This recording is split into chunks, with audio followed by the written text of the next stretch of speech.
അസ്സലാമു അലൈക്കും വറഹ്മത്തുള്ളാഹി വബറകാതുഹു. നമ്മുടെ ജീവിതത്തിൽ അള്ളാഹു നൽകിയ ഏറ്റവും മഹത്തായ അനുഗ്രഹമാണ് കാഴ്ച.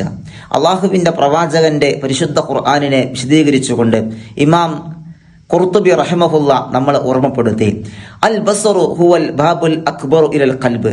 കാഴ്ച എന്നത് ഹൃദയത്തിലേക്കുള്ള ഏറ്റവും വലിയ കവാടമാണ്.